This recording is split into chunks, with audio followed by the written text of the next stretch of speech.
اول دوست ملشنا بازداشت شده بود. باز ماوی بشرم زنگ زد. نفر 55,000 پر تقسیمات رسید.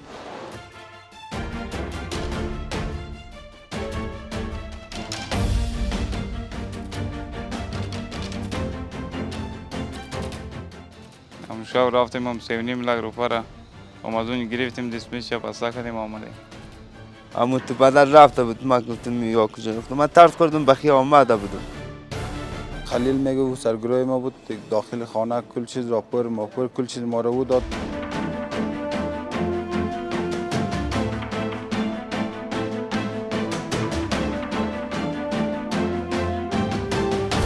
د اتلسمې حوزې په مختلفو ساحو کې د کورو څخه غلاوې کولې. سرکرده مامان بود، تفنگچه هم داشت.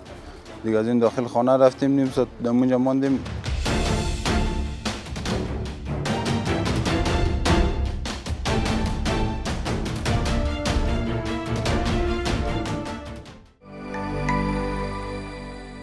د کابل ښار د اتلسمې حوزې پولیسو په یوه بریالیو عملیاتو کې د غلو یوه ډله نیولې ده.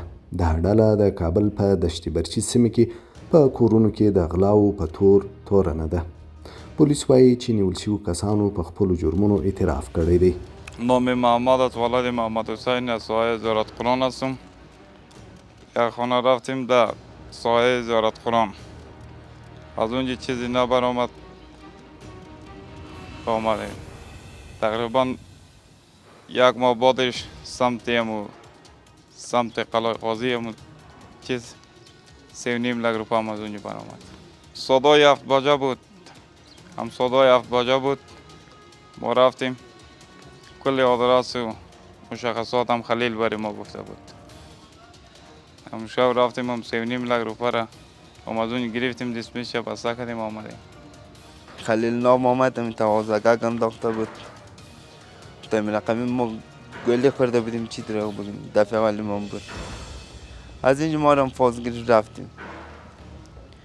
تا ما دنیز برا دور خون خلیل نام تا بریم ادگاه هم نمیشه. من فقط این یک جای این میکنه کدوم دیگه خلاص قرصه. ساعت 7 بجه بود دیگه قرصه ما خودیم در سر کوچه بودم. ترسیدم ما داخل ماخیل نمیدم سر کوچه بودم قرصه. دیگه یک وقت بود که خلیل یا اما تو بدل رفته بود. ما گفتم یا کجا رفتم. من ترس کردم بخی آمده بودم. تا آمدم تو زنگ زدیم پس کی پیدا کردیم گوشت سر شهر هستیم. تا از اونجا آمدیم خلیل نام گفت 3.5 لک روپا. اون مورد تقسیم کرد نفر 55,000 روپا. دیگه تفنگچه هم از خلیل بود. دیگه اونا مخت تفنگچه گرفته پس کی رفت. دیگه تا نیم سر رزه گم است دیگه قرصه. برای دفعه اول که بردوزی رفتیم به شرک سارالا ساعت 7 شام بود. در اینجا 3 نفر داخل خانه رفت، ما دیگه 3 نفر در بیرون بودیم. در بیرون بودیم تقریبا نیم ساعت چیزا در داخل خانه چند تا رفیقای دیگه ما تیر شدن. بعد از بیرون شدن. بعد از که آمدن پس در پایین نفر 3,50,000 کلان کشیده بودن. نفر 55,000 تقسیم کردیم. بار دوم در 20 متره ما و میلاد داخل خانه رفتیم. علی احمد در سر کوچه ایستاد بود. از داخل خانه 3,000 افغاني و یک کارت طلا را کشیدیم. د پولیس په وینا د دې ډلې نور غړي هم نیول شوي دي.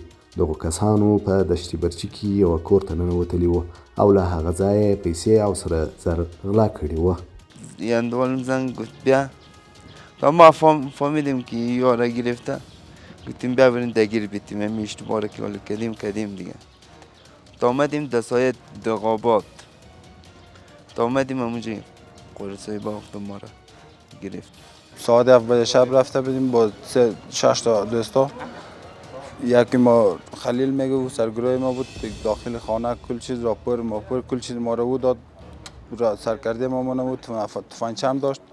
دیگه از این داخل خانه رفتیم، نیم ساعت اونجا ماندیم که پیسه میسر خلیل گرفته بود. ما رو گفت بین بریم. ما از اینجا آمدیم به درکده باز از طریق کارمندای دولت گرفتار شد. نفر 55,000 پر تقسیمات رسید. ما شهرم خانه پیسه دمی جیب باز کردیم بود. سبا وقت آمدم موتورسیکل خریدم 50,000. دا چې یاد کسان څه ډول د اتلسمې حوزې د پولیسو له لوري نیول شوي دي یاد په جرم تورنې په اړه داسې وایي. تقریبا 1-2 هفته پیش بود که دمی ساحه آخر 20 متره یک شب ما و 3 نفر مای بچه و اون بچه علی سینا ما 3 نفر داخل خانه در آمدیم در ساحه 20 متره. ما علی سینا از این قضیه خبر داشتیم، بچه علی احمد خبر نداشت از قضیه. تمام کار کردیم، ما و بچه علی سینا کردیم. 3000 افغانی را از خانه کشیدیم، داخل خانه هیچ کس نبود. کده یک کره طلا دیروز توسط نیروهای امنیتی اول دوستم علی سینا بازداشت شده بود. باز ماوی بچه را زنگ زد که بیاین خداوندگیر بیتین، ما را گرفتن. 3000 افغانی را گرفته بودیم، 1000 تقسیم کردیم. دیگه قرار تنها دوستم علی سینا گرفته بود، از او خبر نداشتیم. دیگه 2 تا اندوالیم، ما به خبر بودیم، ما گفتن بیا بریم دیگه. اونجا در خانه 20 متره رفتیم در آمدیم دیگه. ما در بیرون استاد بودیم، این 2 تا رفته بود داخل دیگه. از اونجا 3000 شو پیسې نقد کشیم، 3 نفر تقسیم کردیم، نفر 1000. د کابل ښار د اتلسمې حوزې جنایي مسؤلین وایي چې یاد کسان یې د کابل ښار په بېلابېلو سیمو کې د پلټونو او عملیاتو په ترڅ کې نیولي دي.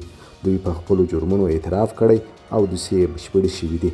دغه کسان به د نورو قانوني اقداماتو لپاره محکمې ته ولېږل شي. د اتلسمې حوزې مجاهدینو د غلو 7 نفره هغه بانډ ونیو چې دوی د اتلسمې حوزې په مختلفو ساحو کې د کورو څخه غلاوې کولې. دغه غلو یو څه وخت مخکې د 20 متره په ساحه کې د یو کور څخه یو اندازه طلا او پیسې غلا کړې وې. او تقریبا یو هفته مخکې د شارک سارولا په ساحه کې هم د یو کور څخه 3,90,000 افغانۍ وړې وې. نو وروسته د موږ د کشفي ملګرو د کوشش په اساس باندې دغه غله تثبیت سول او ونیول سول. دغه غله په خپل جرم باندې اعتراف هم لري. اوس هم دوسیه ورته ترتیب کړې، ریاستي تحقیقات جنایي ته یې لیکو. د پولیسو دا اقدام د سیمې د اوسیدونکو لخوا ستایل شوی او د اتلسمې حوزې د پولیسو د هڅو ستاینه کوي.